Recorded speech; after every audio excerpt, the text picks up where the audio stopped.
Before Hitler began with the conversion, or rather the extension, of Haus Wachenfeld, the steep road from Berchtesgaden to the Obersalzberg, which was very dangerous in winter due to ice, was widened.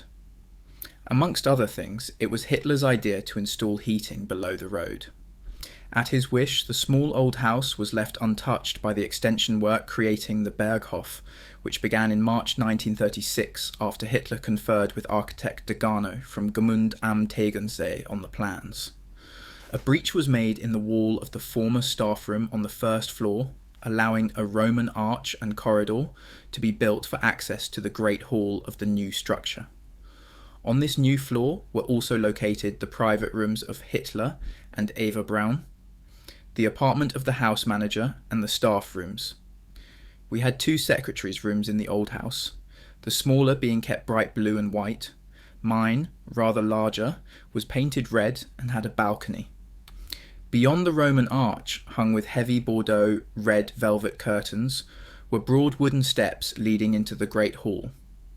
Its interior furnishings carried the hallmark of Professor Gerhardine, Gerdi Trost, widow of Professor Paul Ludwig Trost, whom Hitler valued highly. When Hitler equipped his Munich apartment, he had been referred by Frau Bruckmann to the Vereinigte Werkstätten, where he saw furniture which Professor Trost had designed, and which impressed him by its simplicity of style. Trost showed him his plans for the reconstruction of the burned-down Munich glass palace, which the city jury had rejected. Hitler was enthusiastic about the design, and included it later in the construction of the Haus der Deutschen Kunst. Trost also built the NSDAP Brauners Haus and the Führer building in Munich. Hitler awarded him the honorary title of Professor, which passed to his wife after Trost's death in April 1934. Frau Trost was an interior designer and for a while continued her husband's work.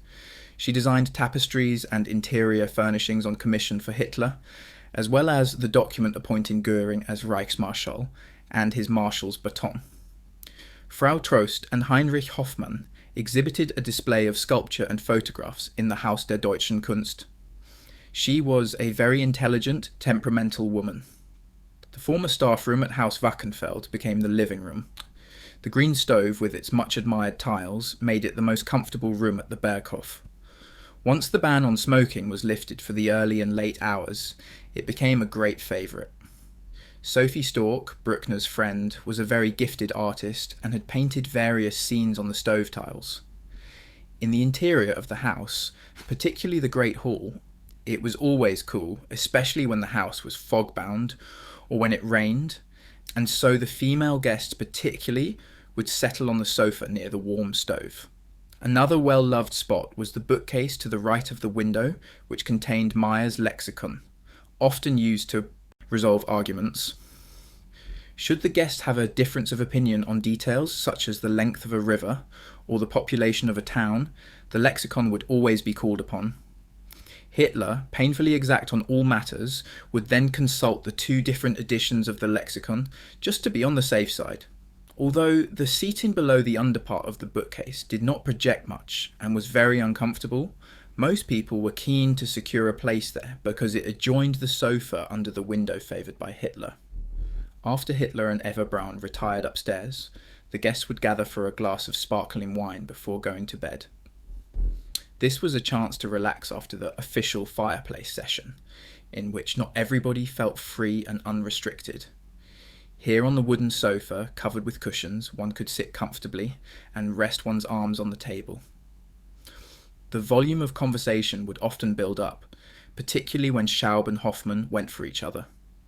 After the conversion, the door next to the bookcase led to the terrace, passing through the former veranda, now renamed the Winter Garden.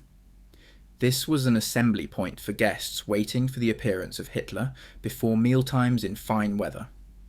In inclement weather, the living room was used instead. Eva Braun would usually come down last. Hitler would always greet the women by kissing the hand of each, including the secretaries.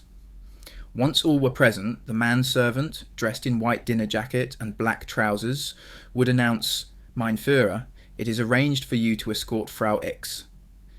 Hitler would then offer this lady his arm and lead her forward. The second pair was always Martin Bormann and Eva Braun. The other guests chose a partner freely. The train of guests then moved through the sizable vestibule, its beautifully curved ceiling supported by imposing columns, past the broad stairway leading to the upper rooms and into the dining room, finished in finely grained pine, its two wing doors flanked by two servants. The long dining table had 24 red leather armchairs. The window front of the elongated dining room ended in a semicircular balcony where the early risers breakfasted in inclement weather at a round table, although most took breakfast in their rooms. In fine weather, breakfast was taken on the terrace. Crockery was white, thin shell porcelain with hand-painted alpine flowers, e.g. gentian, alpine roses and lady's slipper. If the big table in the dining room lacked places for all lunch or dinner guests, the round table in the anteroom would be used additionally, primarily to seat the adjutants. Nearby was a sideboard with hand-painted tiles depicting scenes from Berghof life, e.g. some showing Frau Endres, who ran the household for a short while after the departure of Frau Raubal, carrying a bowl of heaped meatballs. There was also a built-in glass showcase in which very beautiful porcelain, a present from Winifred Wagner to Hitler, was displayed, together with hand-painted crockery. At the Berghof, Hitler always sat at the centre of the table opposite the window overlooking the Untersberg mountain. He would have a different female partner at his right hand for each mealtime. The secretaries also had their turn, while at his left, Eva Braun and Martin Bormann had a permanent place together. The special invitees were placed directly opposite Hitler.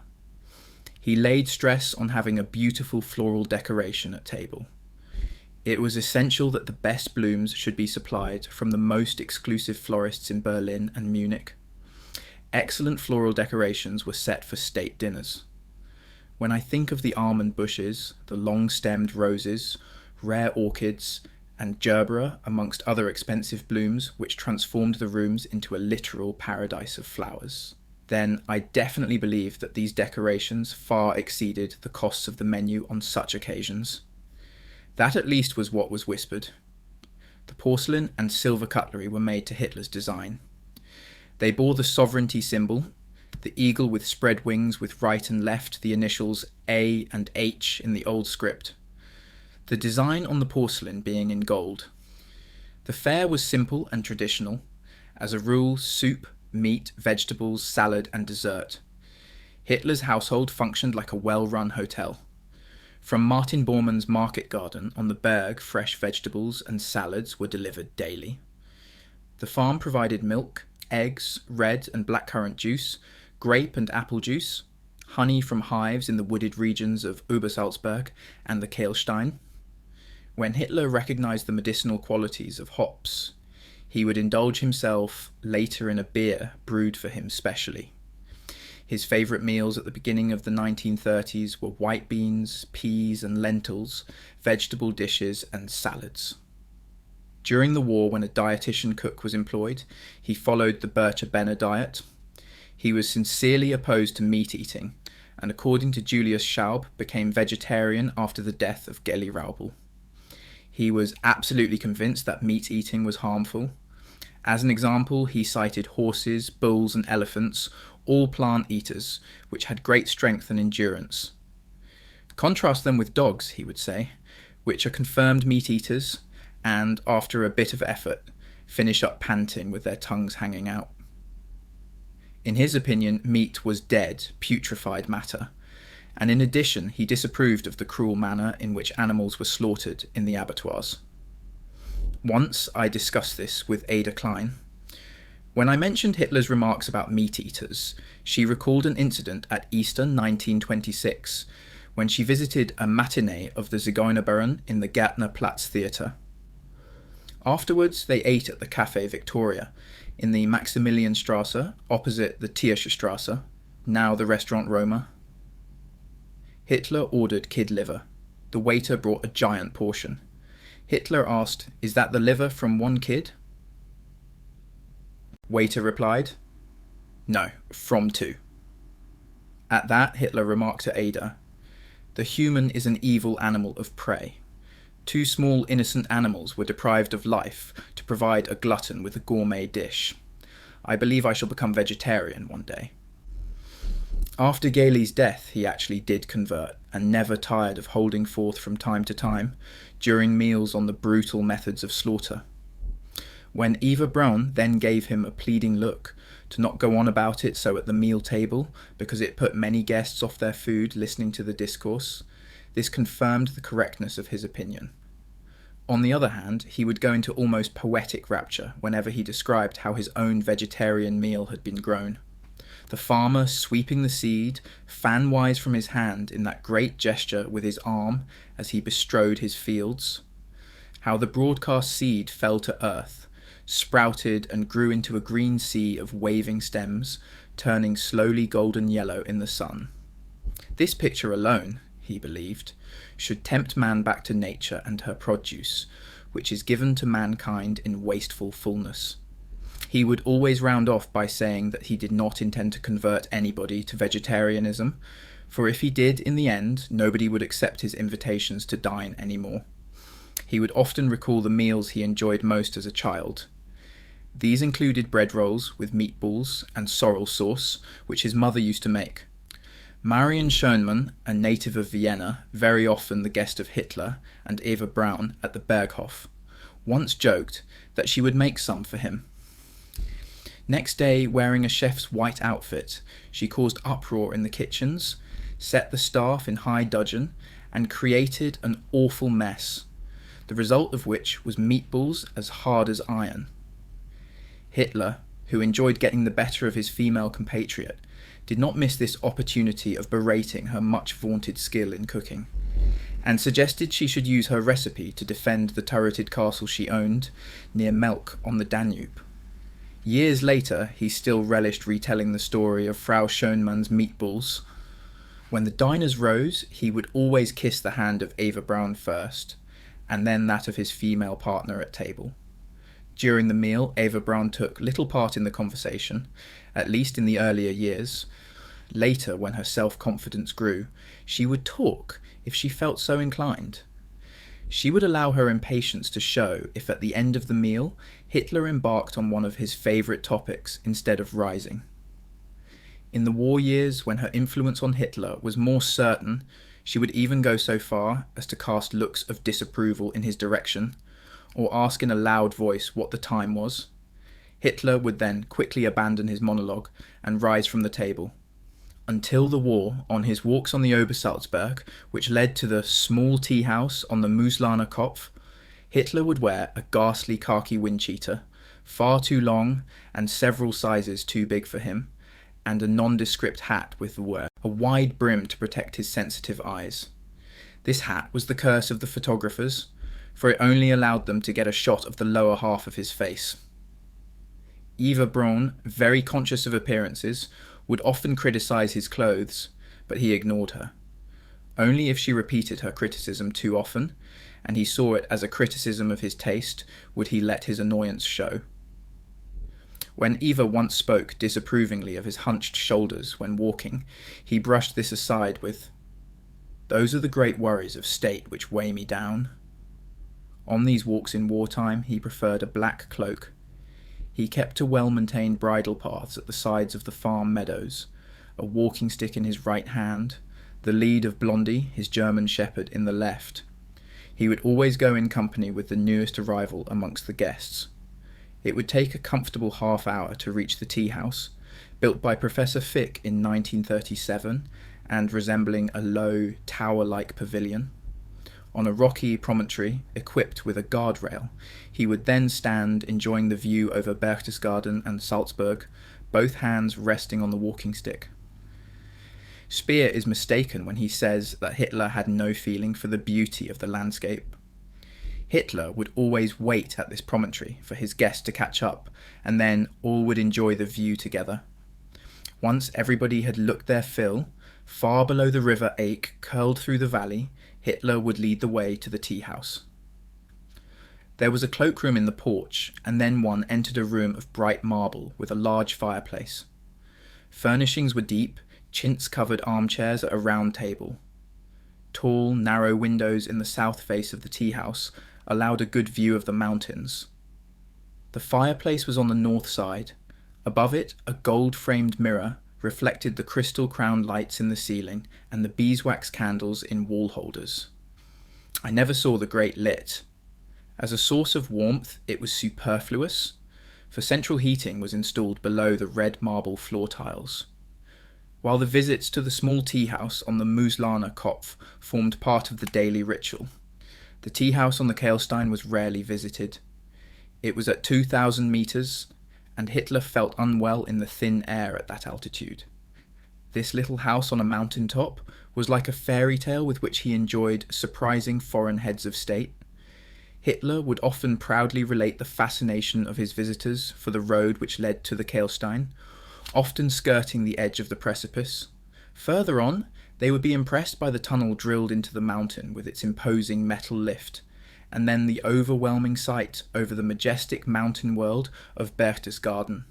The construction work on the Kehlstein was Martin Bormann's masterpiece, just as the farm was also developed on his initiative.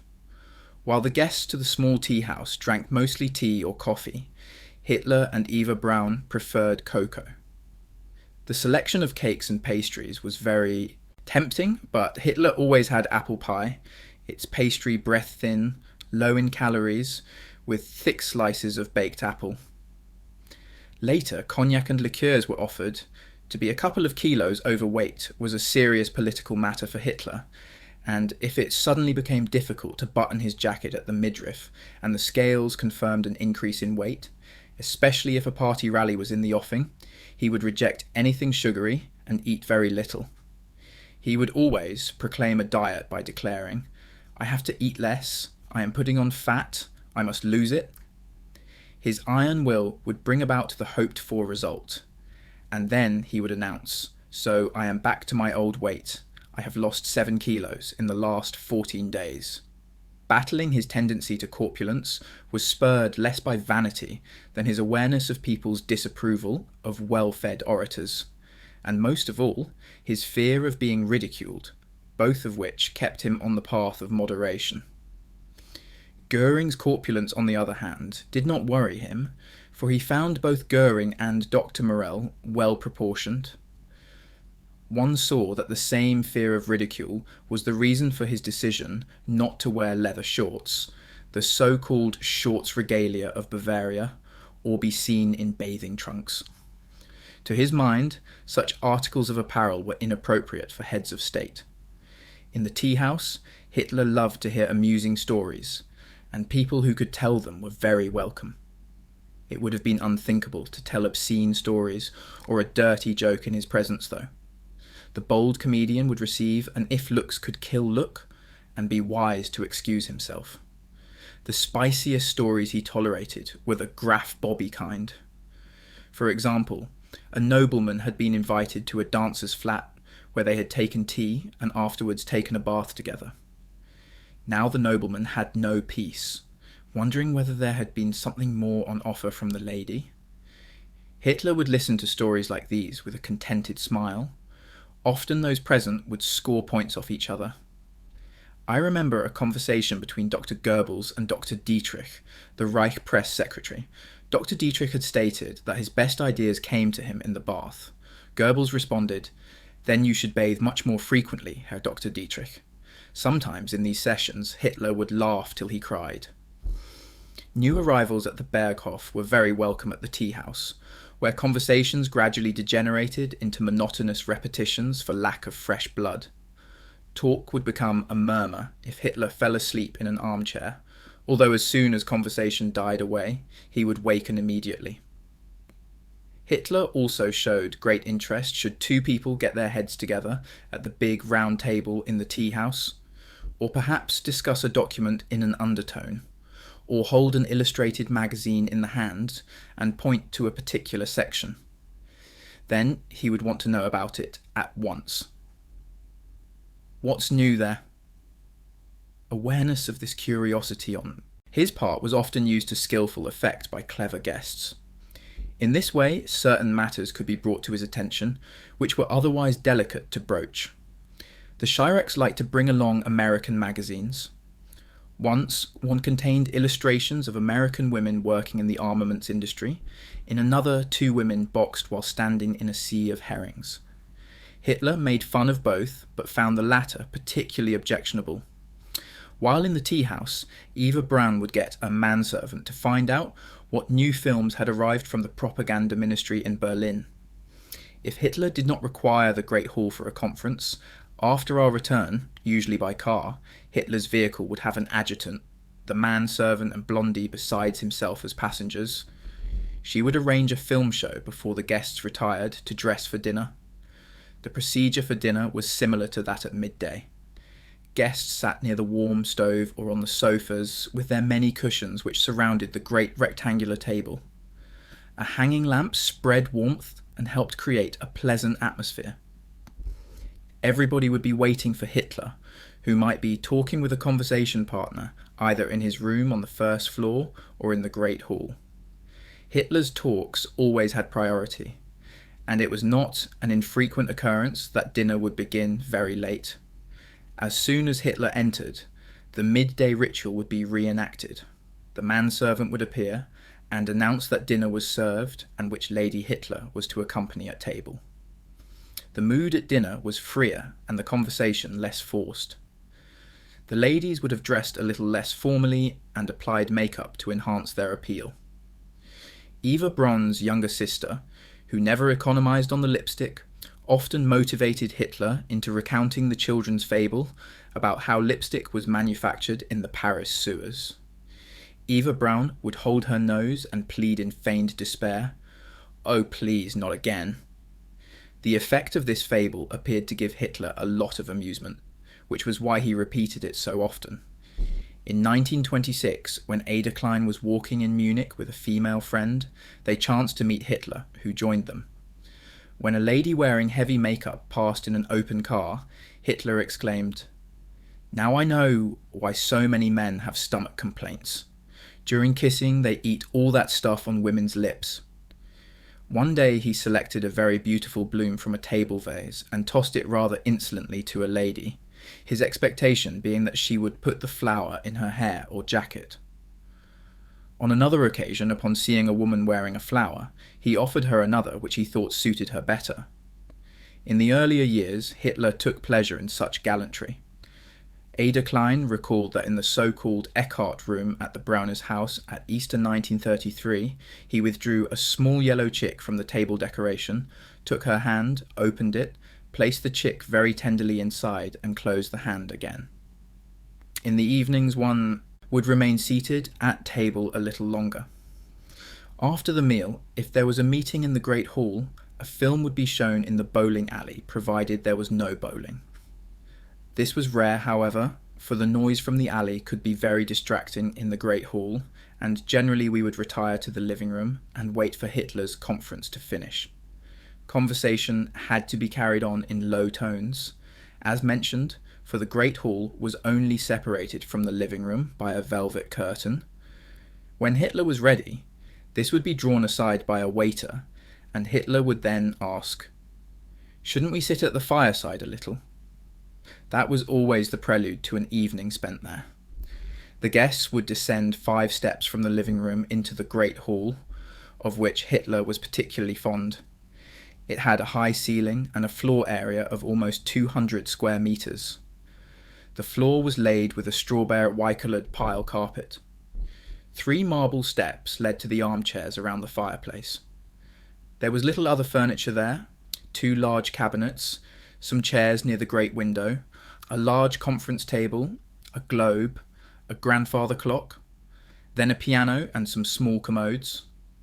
One of the large cabinets had handles carved in the shape of human heads. Certificates of citizenship and old weapons were displayed in it. In the other were old artifacts in tin behind a glass front. Magnificent Gobelin tapestries depicting hunting scenes covered apertures in the walls necessary for the film shows. The large old masters in the hall were changed regularly. Very often Nana by Anselm Feuerbach, Feuerbach's long-term lover from Rome, the wife of a cobbler, a particular favourite of Hitler, hung near the fireplace. On the long wall of the hall was a wonderful likeness of a woman dressed in red by Bordone. Red carnations in the same shade of deep red always stood on a commode nearby. The most impressive thing in the great hall, which had a dark brown ceiling, was undoubtedly the magnificent window, 9 meters wide. It could be sunk down to show the majestic panorama of the Untersberg mountain, as if in a frame. The mammoth rectangular table, standing in front of the window, had a top of Untersberg marble, and proved very useful at conferences for spreading out large maps on its surface. Amongst the seating about the marble fireplace, a gift from Mussolini, was a black leather sofa. It was of gigantic proportions, and in relation to the size of the hall, it looked good, but was extremely uncomfortable. The square footage available for sitting on was so enormous that it was not possible to sit and lean against the backrest. At the beginning of the fireplace session, one would have to sit bolt upright on the edge of the sofa, but as the evening wore on, the ladies would find it more comfortable to lean against the sofa, back with their legs tucked under them. The sets consisting of upholstered chairs, each with a small table, and suitable for small groups of guests, were much more acceptable. The fire was not lit every evening. Hitler's place was on the right side of it, between 2 ladies. Eva Braun always at his right. He would say when it should be lit. He usually started the conversation, or would intervene once a particular topic caught his interest. If he did not feel like talking, and there were evenings which pulled into awkward silences, he would often burst the tension with, "Should we listen to some music for a while?" And all would agree with enthusiasm. The music cabinet was controlled by Martin Bormann, and was located at the side of the window.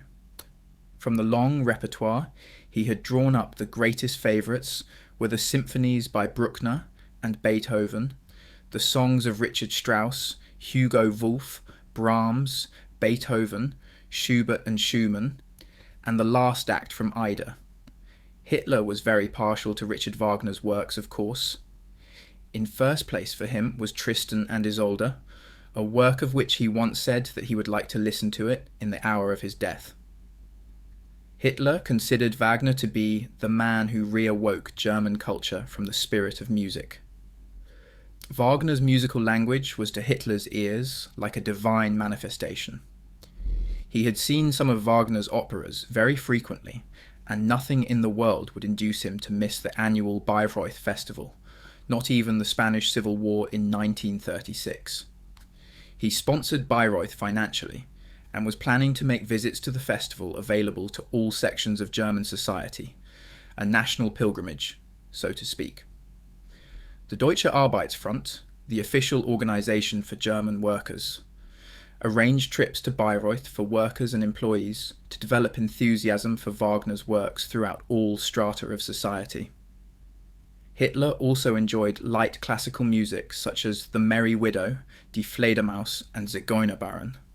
A number of the male guests preferred to retire to the lounge on evenings when music was to the forefront. The frequent confrontations between Heinrich Hoffmann and Julius Schaub seemed to be provoked by music. If the argument became too loud, Hitler would send a manservant to the lounge with the request either that they should reduce the volume or return to the fireplace. These occurrences would often remind Hitler of awkward situations which tended to develop at musical presentations when his escort did not like listening to music. Whenever I visit the opera, I have to take care that my officers do not snore. One day during Tristan and Isolde, Heinrich Hoffmann nearly fell over the ledge out of the box. I had to wake Schaub up to tell him to give Hoffmann a shake. Bruckner was behind me snoring. It was dreadful. Hitler was very good at telling anecdotes like these, and everybody enjoyed listening to them, even Eva Braun. If conversations were mentioned of which she disapproved, this would be immediately evident, and then even Hitler would notice. He would stroke her hand resting on the arm of her chair, whisper a few words, and then she would disappear upstairs. This would also happen if she thought that Hitler was paying too much attention to another woman. At New Year 1938, Gretel Slezak gave me a letter to hand to Hitler privately, without anybody seeing. As he was about to leave the hall, I detained him. Once all the guests had gone below to the bowling alley in the basement for drinks, he took my arm and strolled up and down with me in the great hall. My evening dress of roe deer brown fluffy material with a small train, added to which my silver fox fur cape must have looked magnificent, supported by a small tipsiness which I had got from the dinner, lent me a large slice of self-confidence and courage. For after I had handed him the letter, I broke into hymns of praise about Gretel Slezak, which must have seemed close to an attempt at matchmaking. Convinced that he must share my opinion, I finished with, "Eva is nothing for you, mein Führer." Instead of annoyance at this impertinent remark, Hitler looked at me in amusement and replied, "But she is enough for me." Enough? Where was the great love of which so many writers have been in the know since 1945? Clearly, my attempt at matchmaking at New Year's Eve amused Hitler no end, for he made no move to leave the hall. We had been alone together for rather too long, it seemed, for Eva Braun appeared suddenly, gave me a scowl and said in hurt tones to Hitler, "Where have you been? We are all waiting for you." Hitler did not forget this episode. For a few weeks later he brought it up and said to me with a smile, "That night you had a certain something." That night the New Year's Eve photo was taken in the great hall before the fireplace. It was the last New Year's celebration at which so many guests would be present. Another unforgettable experience in the great hall was Hitler's dictation of 11th May 1941. Despite innumerable attempts, a plausible explanation for the flight of his deputy Rudolf Hess to Britain eluded him. He tried out all the possible motives he could think of, and tried to encapsulate them in words, but nothing seemed to fit properly. Only when he viewed the flight as the act of a madman did he seem satisfied. I had never known a dictation cause him so much trouble as this one. Hitler was a great admirer of British colonialism. In 1926, he had told his closest colleagues, "It is not my wish that a pearl should fall from the crown of the British Empire. It would be a catastrophe for humanity." In the pre-war years, when German public opinion was very favourable towards the Indian independence movement, he said, "I forbid my people to go along with this Gandhi nonsense. One does not win independence with spinning wheels, but with guns." From several of his statements, it was possible to conclude that he thought of an alliance with Britain as the most ideal solution to the problems of world politics. He considered the Royal Navy and the German army in Frau-Eysen's combination to be a power factor sufficiently strong to give world politics a new foundation. In the 1920s, Hitler had begun writing a book about foreign policy. In 1939, shortly after the British declaration of war, he said to Hess in my presence, "All my work is falling apart. I have written my book for nothing." I believe that Hess was the only person to whom he had explained the ideas developed in his manuscript, and that Hess, because of his intimate knowledge of Hitler's thinking, undertook his flight to Britain. The Great Hall was often the venue for interesting events, visits, and conversations. Hitler was very impressed by the visit of the Duke and Duchess of Windsor. In the afternoon from the office window, I saw Hitler with the couple on the terrace, apparently pointing out to them the various mountains by name. The Duchess wore a simple dark blue woolen frock of excellent cut. She looked chic and impressive, with her hair centre-parted and styled in a bun. Undoubtedly, she made a lasting impression on Hitler, for in the evening he said, "She would definitely have made a good queen." He saw in the Duke a friend of Germany and regretted that he had not fought the establishment rather than abdicating, particularly since he could have relied upon the sympathy of the working class. That evening at the fireside he also told us of the visit, a few days before, by the Indian prince and Muslim leader, the Aga Khan, one of the richest men in the world. The conversations with the Aga Khan gave Hitler much food for thought, e.g. the opinion of his visitor that it would have been best for Europe if Martel had lost the 8th century battle of Tours-Poitiers against the Moors, for then Europe would have become Muslim, retained its scientific knowledge, and its peoples would have lived in peace with each other. The Aga Khan had given thought to the European relationship, and that pleased Hitler. He found himself in agreement with many non-barbarous aspects of Islam, in particular the ban on drinking and eating the flesh of swine, and the practice of periodic fasting. Another of the visits by prominent statesmen to the Berghof, which Hitler was fond of describing, was that by Lloyd George in 1936. He had been impressed by the geographical situation of the Berghof, by the house itself, its furnishings, and above all, the view from the gigantic window over the mountains. German measures to curb unemployment, reduce working hours, and introduce state health insurance, as well as other social advances, also impressed him. Dr. Ley had acquainted Lloyd George before his visit to the Berghof with the work of the Arbeitsfront, the official workers' organisation. On the other hand, the visit of Knut Hamsun to the Berghof left a bad taste in the mouth. This happened in June 1943. During a meal, Baldur von Schirach had mentioned Hamsun's visit to the Journalists' Congress in Vienna and urged Hitler to invite the Norwegian to the Berghof. After initial reluctance, Hitler agreed, and Knut Hamsun came. During the conversation between Hamsun and Hitler, Dara, Christian and I heard a heated exchange. We were in the lounge, which was separated from the great hall only by a curtain. Holding our breath, we crept closer. Hamsun had had the gall to take Hitler to task over the measures introduced by Gauleiter Terboven in Norway, urging in emotional tones that Terboven be recalled. Maybe because he was rather deaf, or possibly because Hitler would tolerate no contradiction, we heard Hitler shout at him, "Be silent, you know nothing about it." Hitler had said precisely the same thing on Good Friday 1943 to Henrietta Schirach at the fireplace. She told me in 1978. I remember that evening Eva Braun had sat at Hitler's right before she went upstairs, and to the left of Henrietta. I had also noticed that while the other guests were talking, an argument developed between Henrietta and Hitler, the subject of which was an occurrence in Amsterdam a few days previously. She had been awoken at night by an unusually loud disturbance, and had watched from a hotel window as some weeping women were ordered forward across a bridge and disappeared into the night. From her friends, she learned next day that this had been a deportation of Jewish women. She promised to bring the matter to the attention of Hitler, which she was now doing. Hitler answered her in a very brusque manner. "Be silent, Frau von Schirach. You understand nothing about it. You are sentimental.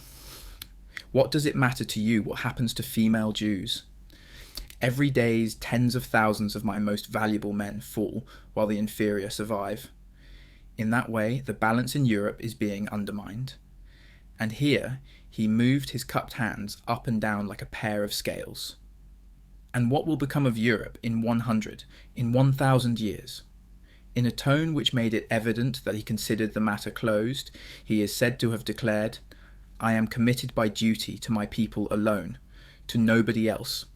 The guests noticed that Hitler had now become morose, and there was visible relief when a waiter appeared suggesting that he might refill the glasses. Another great sigh of relief went up when just after midnight Dr. Goebbels arrived, but it was misplaced, for Goebbels launched at once into a diatribe against Baldur von Schirach, accusing him of fostering Austrian policies in Vienna. Hitler said that it had been a mistake to send Schirach to Vienna, and also a mistake to have annexed the Viennese into the Greater German Reich. When Schirach pointed out that the Viennese are all for you, mein Führer, Hitler retorted, "I am not in the least interested. I reject them." At this, Schirach declared that under the circumstances he was resigning his post, but Hitler waved this aside by saying, "That is not your decision. You will stay where you are."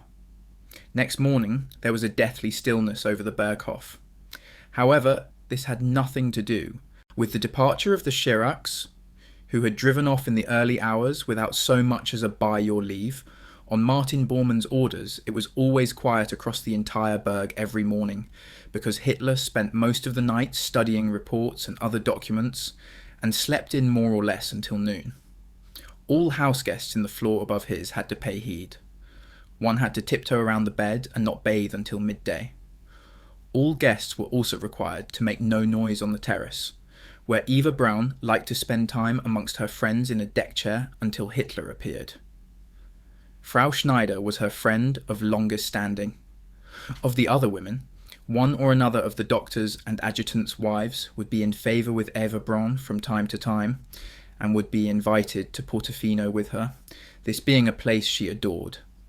All the others would then be wary and maintain a reserve towards the reigning favourite. It was often an odd bunch up there on the Berg. From 1944, enemy aircraft began to overfly Berchtesgaden. The sirens would howl frequently, and the smoke batteries would conceal the region. Hitler was expecting a concentrated attack on Obersalzberg, as he did on his FHQ.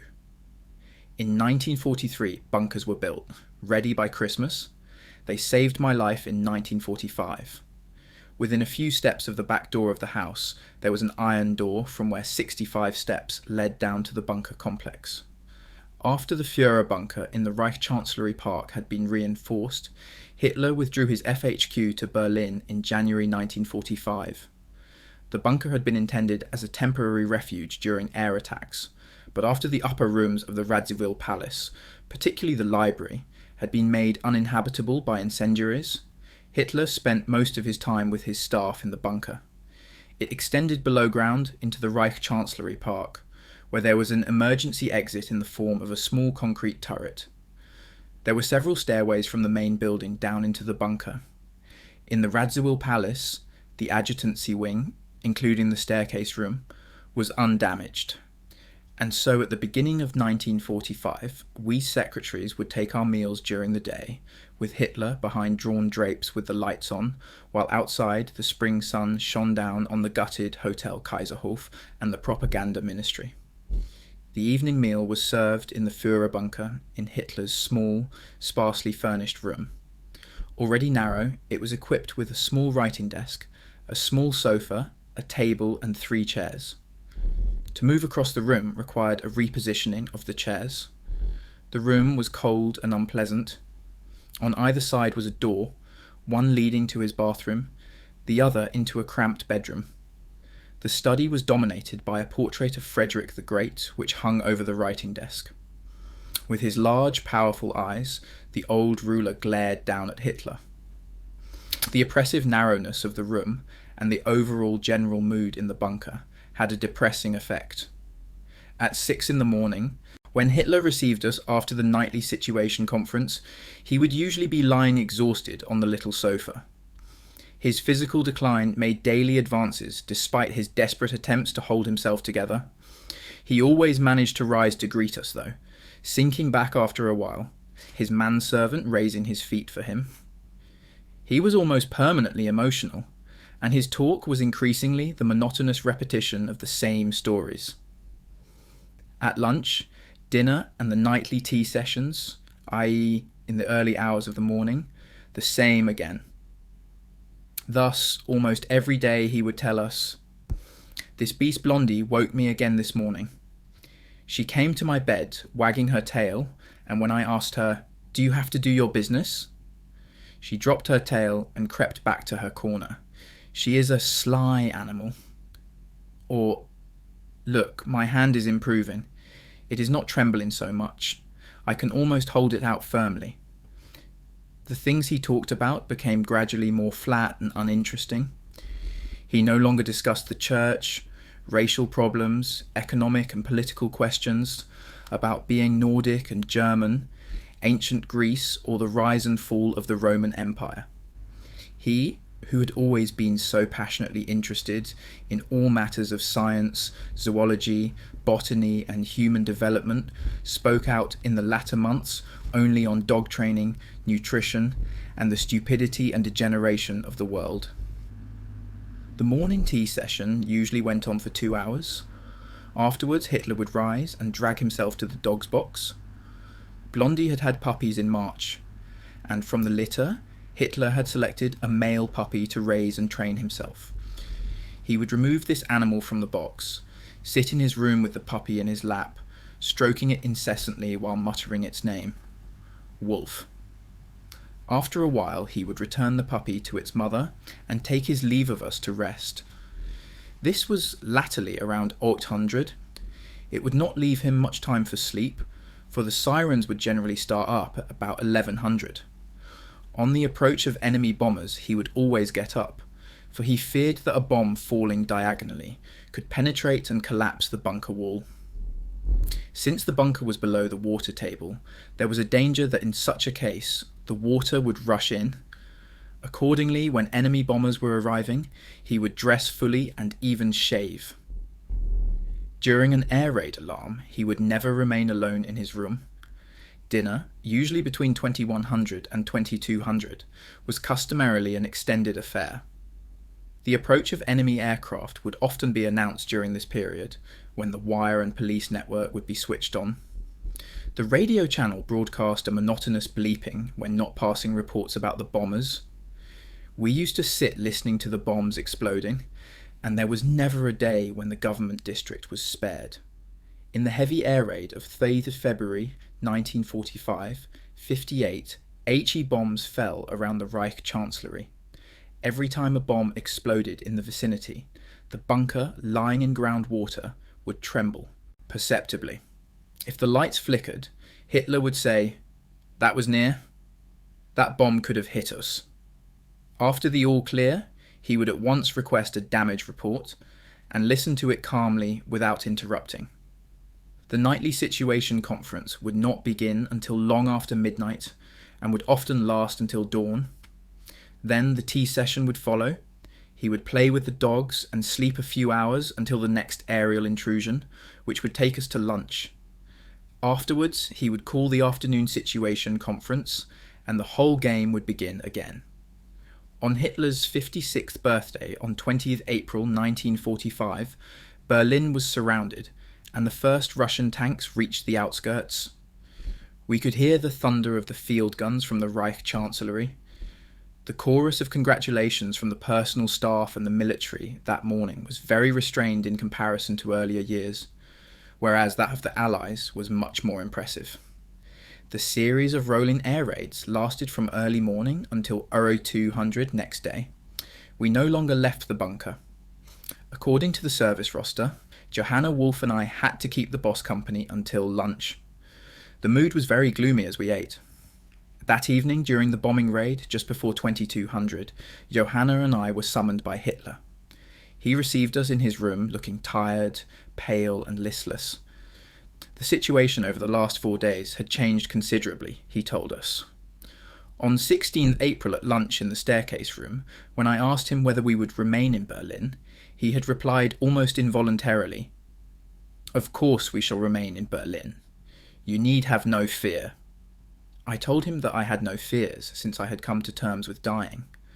However, I could not imagine how Germany could carry on when our forces were being sandwiched ever more firmly between the Americans and the Russians. "Remain calm," he went on in annoyance. "Berlin will remain German. We just have to gain time." Even in his last address to the Gauleiters on 24th of February 1945 in Berlin, he had informed them of his unshakable conviction that we must gain time. Now the tune had changed. Over the last 4 days, the situation has changed to such an extent that I find myself forced to disperse my staff. As you are the longest serving, you will go first. In an hour, a car leaves for Munich. You may take 2 trunks. Reichsleiter Bormann will give you further instructions. Since I had no family, I requested permission to stay in Berlin. This would allow my junior colleague to leave instead. Her mother lived in Munich. He would not accept this. "No, later I will found a resistance movement, and for that I need you both. You are the most valuable people to me. If it comes to the worst, the young will always come through. Frau Christian, Dara, will in any case get away, and if another of the younger girls fails to make it, that is fate." He did not take his leave of us, as he usually did with a kiss to the hand, but gave us a handshake instead, probably his way of indicating that he would hear no further appeals and that the matter was closed. He must have noted our subdued mood, for he added, perhaps in an attempt to comfort us, "We shall meet again. I am coming down in a few days." This order to abandon Berlin on 20 April 1945 was not what I had expected for myself, since I had already decided to use the cyanide capsule which Scorzeny had sold me for a bottle of whiskey. Trevor Roper, the British historian, pretended to know my movements better than I did, for in the German language version of his book, Hitler's Letzte Tage, he wrote, two of Hitler's secretaries, Fräulein Wolf and Fräulein Schröder, fled on 22nd April. I had always abhorred sudden and unexpected enforced journeys. This latest order by Hitler awoke in me far greater feelings of reluctance than ever before, and left me in a state of confusion. As if stunned, I departed Hitler's room to begin packing along with my colleague Wolf. None of my possessions was in storage. I had left several trunks in the West and East in 1944, and had them forwarded to me in Berlin at the beginning of 1945 before the Allied advance, on the basis of Hitler's assurance that my things would be safest there. On the way to the Vossstrasse bunker, where we secretaries had a room for sleeping and storage, I saw Armaments Minister Speer in the telephone exchange. I told him of Hitler's order and asked him then about Dr. Brandt, whose fate concerned me greatly. Hitler had sentenced him to death for defeatism, and he was being held prisoner in a Berlin villa. Speer told me, "We will spring him." The vestibule of the Vossstrasse bunker was crowded with civilians from Vossstrasse sheltering from the air raid. The room allocated to us was originally built as a transmitter room. I was very unhappy about the room, for the ceiling and walls were soundproofed and suppressed the tones of conversation. It was a dead room, oppressively quiet like a tomb. The packing seemed senseless. Suddenly the telephone rang. It was Hitler. In a weak voice he said, "Children, the hole is closed up. We were to have driven through the Czech protectorate. The car cannot go through, and you will have to fly early tomorrow." He rang again after midnight. "Children, make ready. Hurry. The machine will take off as soon as it is warmed up." His voice sounded flat, and he broke off halfway through the conversation. I called out, but although he had not hung up, he made no reply. These were the only telephone calls from him I ever received in my 12 years of service. A short while later, around Schwaner 30, we struggled through the crowded corridors of the Reich Chancellery bunker on Vossstrasse. It sounded like a beehive. Everybody stared at us and our two cases with curiosity. I felt strange and passed the anxious bystanders full of shame. In the courtyard of the Radziwill Palace, a lorry stood ready. Johanna, Wolf and I handed over our cases. Johanna had an unpleasant feeling about her luggage, and, after it had been stowed, she had second thoughts about parting with it. I had not fully realised the chaotic situation, and I told her there would be no problem. As it later transpired, we went to Tempelhof Airport and our luggage to Staaken. In the courtyard of the Radziwill Palace, chaos reigned. All vestiges of order for the departures had vanished. Unknown drivers from the SS Leibstandarte waited with their vehicles for their scheduled passengers. As no light could be shown, it was very difficult to find one's way around. When we finally located our vehicle, its driver did not know Berlin, and he had no orders to take us to Tempelhof or Staaken.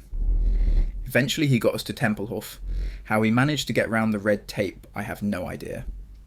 It was a macabre drive through the night past burning houses, smouldering heaps of rubble, ruins and smoke, and Volkssturm men hastily erecting street barricades. In the middle distance we could hear the thunder of Soviet artillery. At Tempelhof Airport, nobody had knowledge of the Ju-52 of which Hitler's Luftwaffe adjutant Oberst von Below had spoken. The airport commander advised us to try to board a Junkers transport bound for Salzburg, whose arrival had just been notified from northern Germany. After some negotiations, we succeeded in this. Without luggage, only a travel bag and knapsack, packed at the last minute on Schaub's orders, and which contained round tins of Schoko Dalman, the aircraft took off in rain and snow. After an exciting flight over burning villages and towns, we touched down at Salzburg in the early morning. One can imagine our fright when through the cotton wool earplugs we heard sounds similar to shooting, and the machine seemed to lose height quickly. We sat speechless in the aircraft between soldiers seated on green ammunition cases. I do not remember a single word being spoken. We were as if paralysed as we landed. The silence was suddenly oppressive. While on the bus for Obersalzberg a few hours later, I reflected on how lucky we were to have come out of this flight alive. It was actually a double miracle that we had survived. The Ju-52, which took off from Starken, and on which we were booked, crashed at Bernersdorf near Dresden. One of the two female bodies, burnt to a crisp, was identified as me, because my trunk was stored in the cargo hold. The victims were interred by the Wehrmacht. I did not learn of this until several years later.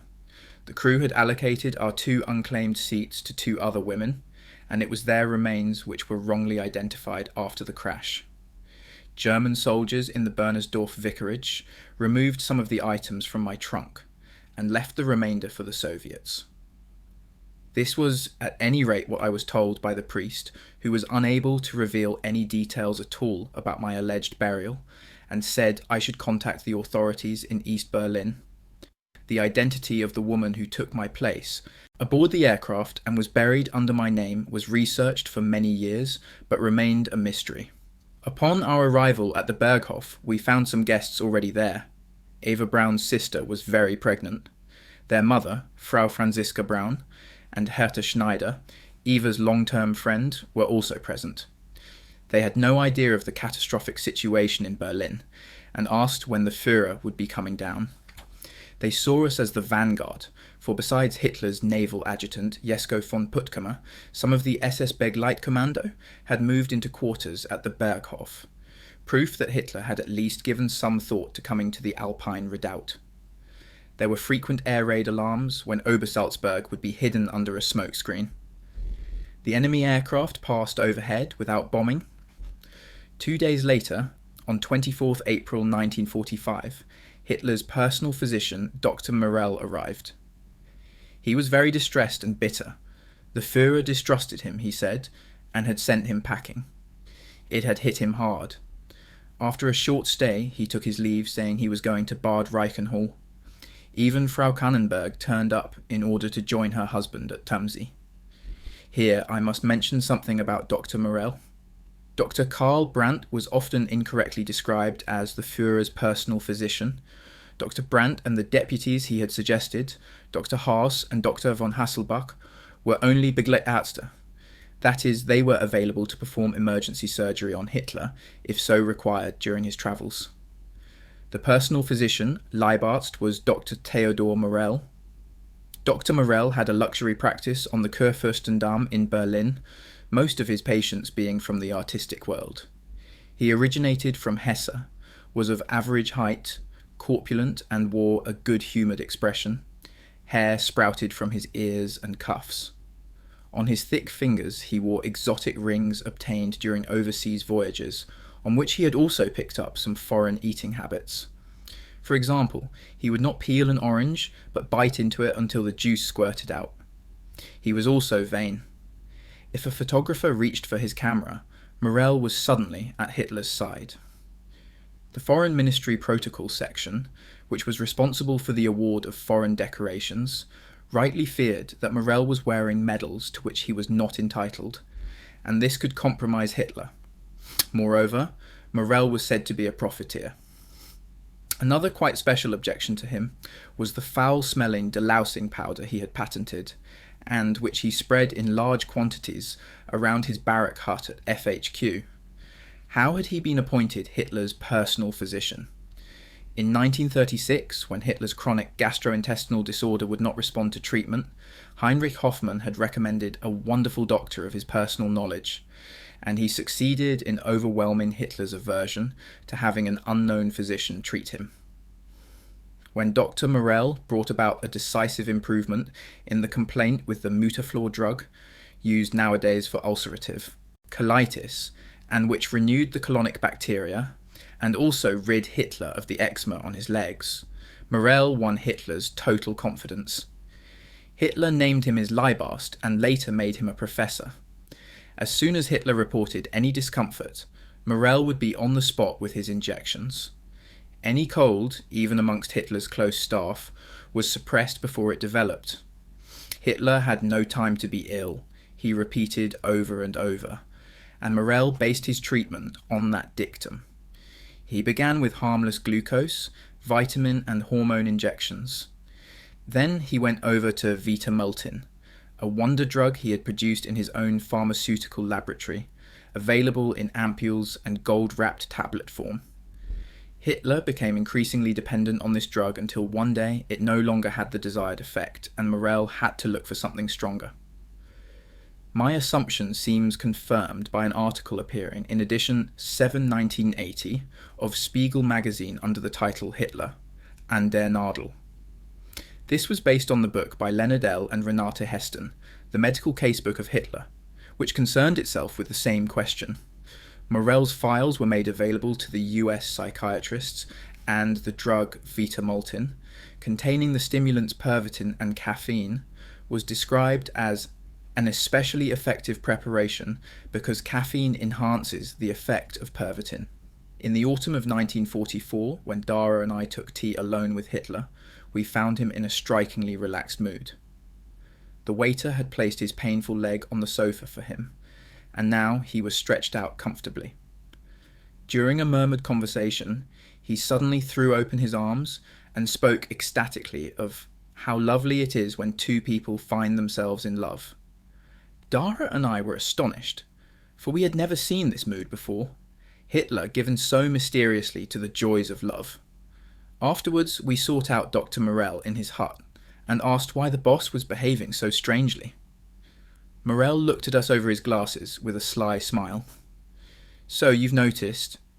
"Yes, I am giving him hormone injections from bull's testicles. That should pep him up." In March 1980, Robert Schultz, who had worked on Rosenberg's staff, told me that Morell had asked Rosenberg to get him some bull's testicles. That Hitler was dependent on stimulants prescribed by Morell is proven by several reports. After the attempt of 20th July 1944, Dr. Erwin Giesing, who had been called in to treat Hitler's damaged eardrum, made it known that Morell was treating Hitler with ill-considered medications. One morning, Dr. Giesing discovered on Hitler's breakfast tray a small bottle of anti-flatulence pills containing 2 powerful poisons. When he asked the servant Linger how many the Führer took daily, he was told up to 16. Appalled at Morell's negligence, he had Dr. Brandt, who as head of the health department was no longer constantly at FHQ, come at once to Wolfschanze. Dr. Brandt and Dr. Hasselbach explained to Hitler that the trembling of his left hand and gradual loss of vision were the result of the poisons in the anti-flatulence pills, and that it was irresponsible of Dr. Morell to have made them freely available to be eaten like sweets. Hitler would hear no evil spoken against Dr. Morell, upon whom he was now so dependent that he ignored the advice of Brandt and Hasselbach. Hitler thought that their only intention was to get rid of Morell, and since they knew that he, Hitler, could not live without Morell, they must be aiming indirectly to get rid of him too. The extent to which he believed this became clear to me at a luncheon at the Reich Chancellery in March 1945. From now on, Hitler did not want Brandt and Hasselbach at FHQ. His distrust of Dr. Brandt grew when he heard reports allegedly made by Brandt as to the hopelessness of the war. The fact that Dr. Brandt had sent his wife Annie from Berlin to Liebenzell, and not to the Berghof, a day before the Americans arrived at Liebenzell, earned him the death sentence. On the 16th March 1945, Johanna Wolf and I were scheduled to provide Hitler with company at the table for lunch. As always, the table was carefully laid, the lamp standard switched on, and the curtains drawn, hiding the ruins of the Hotel Kaiserhof and the propaganda ministry. We sat waiting in the staircase room far longer than usual. Finally, probably around 2:30, The servant Linger opened the door and announced, "The chief is coming." Hitler followed him in with a worried frown, kissed our hands absent-mindedly, and gave vent to his anger as soon as we had sat down. I am very annoyed with Albrecht. Eva is right in disliking him. As soon as I do not see to everything myself, nothing gets done. I expressly ordered that the new winding entrances to the bunker in Vossstrasse should have iron underpinning. I asked Albrecht if it had been done. He said yes, now I have just seen that the entrances have only been given a concrete foundation, which is senseless. I really cannot rely on anybody anymore. It makes me ill. If I did not have Morel, I would not be able to look after everything myself, and then I would be in a complete mess.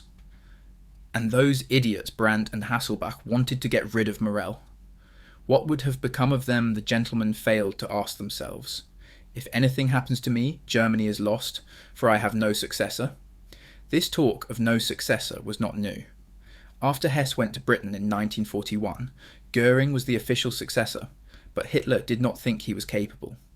I once argued with him when he said there was nobody who could be his successor. He replied that Hess had gone mad, Goering had lost the sympathy of the people, and the party did not want Himmler. When I told him that Himmler was the name being mentioned by many people, he began to get annoyed. Himmler was a person with absolutely no feeling for music. To my objection that was not so important nowadays, for the arts could supply competent people, he retorted that it was not so. Simple to do that, or he would already have done it. From that, I deduced that in Hitler's opinion, none of the proposed candidates would be considered as his successor. At the suggestion of Himmler, he became angry and asked what had possessed me to say such a thing. It hurt his vanity that those of us who knew Himmler and himself should place Himmler on a par with him. He left offended, saying, "Keep on racking your brains for who should be my successor." On the subject of Morel, Hitler also stated that without Morel he would be all out of joint and lost. But towards the end of the war, he did eventually become suspicious of Morel, and feared being poisoned by him. On 22nd April 1945, Dr. Morel was expelled from Berlin.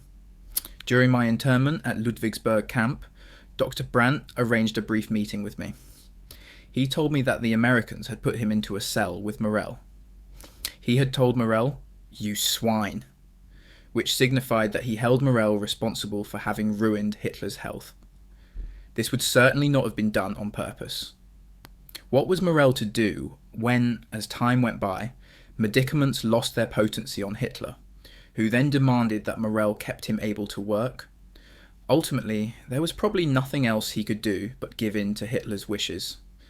Whether Morel took into account the possible side effects is not known.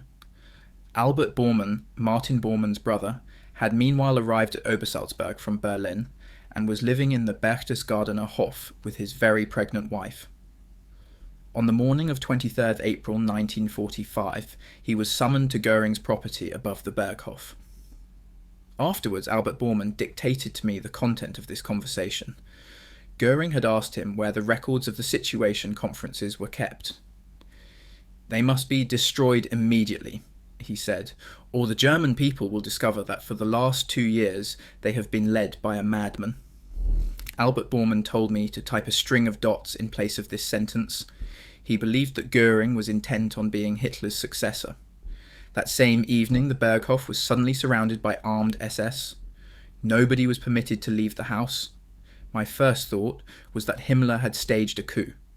The men of the SS Begleitkommando stood at the inner doors of the Berghof vestibule with machine guns at the ready and magazine pouches on their belts. Amongst them, with stoic calm, was Konter-Admiral von Puttkamer, a thick cigar clamped between his teeth. Nobody could explain why the Berghof had been surrounded. Some hours later, after many unsuccessful telephone inquiries, an orderly managed to discover from the SS barracks higher up that Goering had been arrested. Radio communication to Berlin was no longer possible.